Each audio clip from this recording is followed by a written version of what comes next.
Hi, I'm Hal Varian. I'm the Chief Economist here at Google. Google uses an auction system to rank the ads that appear in the search results page and to determine the cost for each ad click. In this talk, I'll take you through a general overview of how the ad auction works. First and foremost, Google users want ads they see to be relevant. They don't want to be bothered with ads that aren't closely related to what they're searching for. And advertisers want to show relevant ads so users will actually click on them. Meantime, Google wants to provide a good experience for users and a good value to advertisers so they come back and use their services again in the future. Now, I'd like to walk you through what a traditional auction looks like.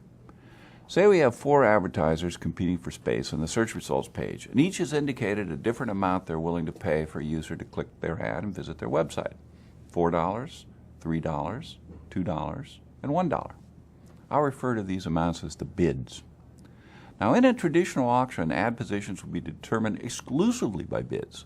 The highest bidder would get the first position, second highest bidder the second position, and so on. Google uses a variation of what's called a second price auction. And in a second price auction, the buyer doesn't have to pay their full bid.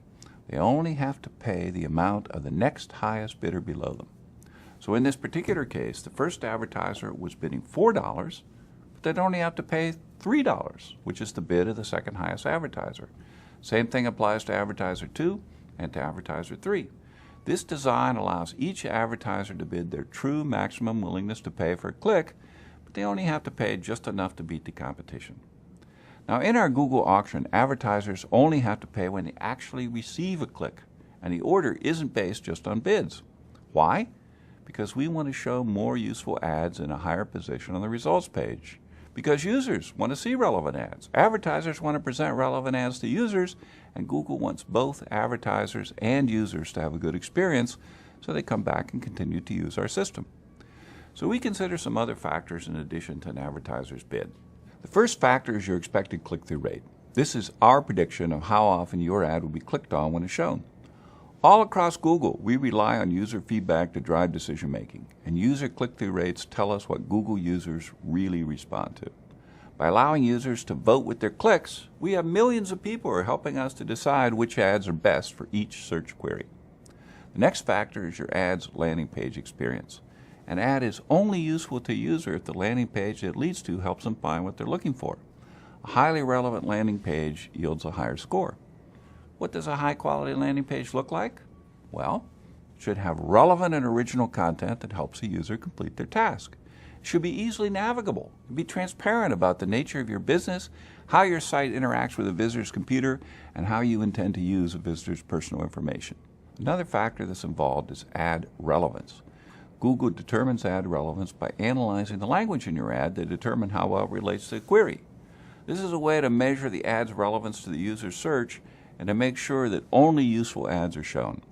It also prevents advertisers from simply paying their way onto search that's unrelated to their product or service.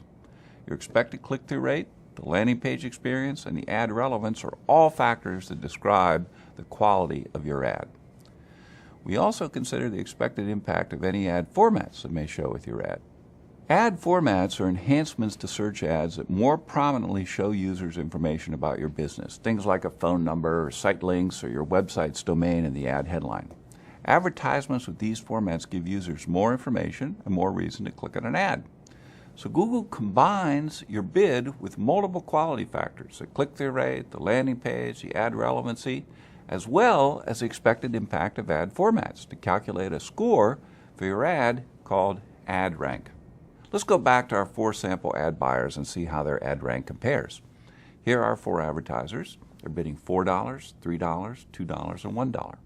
Their ads had different quality: low, high, high, and medium.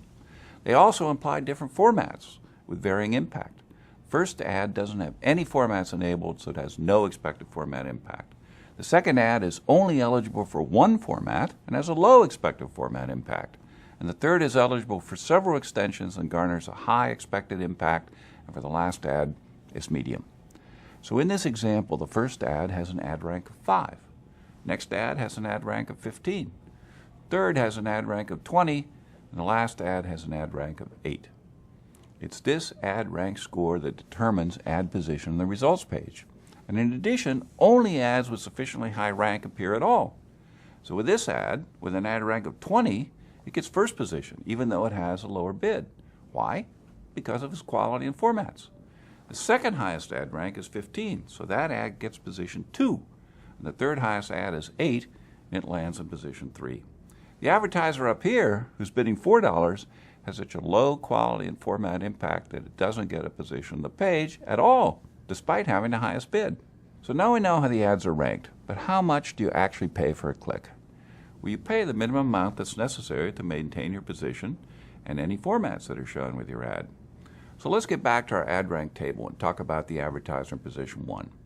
He's competing with the advertiser in position 2, so the amount he has to pay is going to be just enough to beat the ad rank of the advertiser in position 2.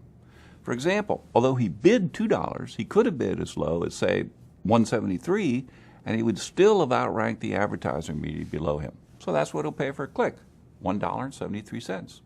Similarly, the amount that advertiser in position 2 has to pay is the minimum needed to beat the ad rank of the advertiser in position 3, and so on down the page. So in this example, the top-ranked advertiser winds up paying less than what he was actually willing to pay for a click. And it's the same for the other advertisers as well. All right, let's talk about how advertisers can influence their cost per click and ranking in the auction. By improving your quality or adding ad formats, you can potentially improve your ad position. You could also end up paying a lower cost per click. So let's take a look at the advertiser in position 2. Suppose she improves her ad on landing page. Now her ad rank goes up to 18. Her position here doesn't change, but what happens to how much she pays per click? Before, even though she bid $3, she only needed to bid, say, $2.68 to beat the ad rank of the advertiser immediately below her. So that's what she paid, $2.68. But now that she's improved the quality of her ad, assuming everything else stays the same, she could have bid as low as, say, $2.42 to beat the advertiser below her. So her cost per click goes down to $2.42. Why? Because the price an advertiser pays is partially based on her ad quality. Now imagine this advertiser wants to move to a higher position. So she increases her bid to $3.50. Now her ad rank goes up to 23. That's enough to give her a highest ad rank and to move her into position 1. And what does she pay? The amount that would be just enough to beat the ad rank of 20 below her. Assuming everything else stays the same, that might be, say, $3.38 in this particular case. So to wrap up, why do we handle ad ranking and pricing this way? Like I said at the beginning, it all goes back to the ecosystem Google, our users, and our advertisers all live in. When users see better ads, they're happier, and they're more likely to actually click on those ads, and that makes advertisers happier, which makes Google happy, because with happy users and happy advertisers, we get more people using our system. If you have more questions or want more information, please visit adwords.google.com/support. And thanks for your attention.